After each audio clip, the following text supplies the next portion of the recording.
আসসালামু আলাইকুম। স্বাগতম ডক্টর টকের আরও একটি নতুন ইন্টারেস্টিং ভিডিওতে। আজকের ভিডিওতে আমরা জানব কিভাবে ডাক্তারের কাছে না গিয়েই 24 ঘন্টার মধ্যে জ্বর কমানো যায় তার 7টি বৈজ্ঞানিক উপায়। তো ইন্ট্রো গল্প বাদ দিয়ে আসুন মূল ভিডিওটি শুরু করা যাক। উপায় নাম্বার 1, প্রচুর পানি পান করুন। জ্বর হলে শরীর থেকে ঘাম এবং প্রস্রাবের মাধ্যমে পানি বের হয়ে যায়। পর্যাপ্ত পানি, ডাবের পানি বা স্যুপ খেলে শরীর ঠান্ডা হতে শুরু করে।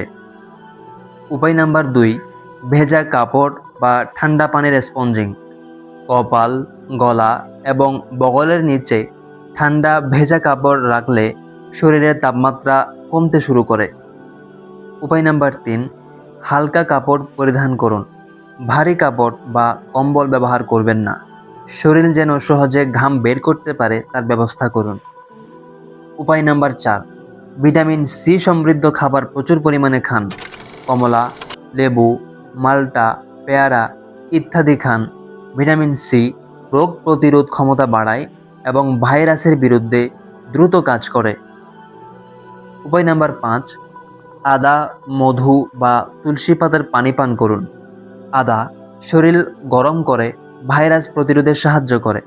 তুলসী পাতার চা শরীর ঠান্ডা করে এবং জ্বর কমাতে সাহায্য করে।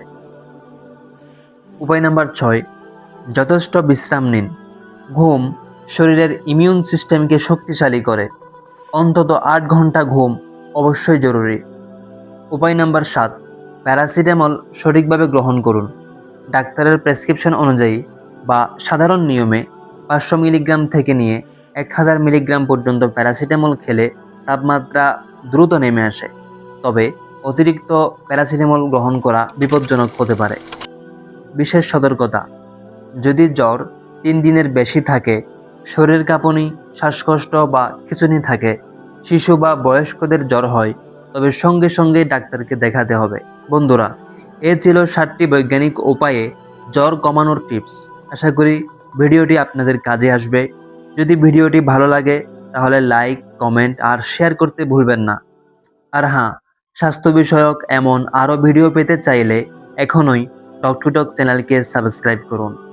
সকলে ভালো থাকবেন, সুস্থ থাকবেন। আল্লাহ হাফেজ।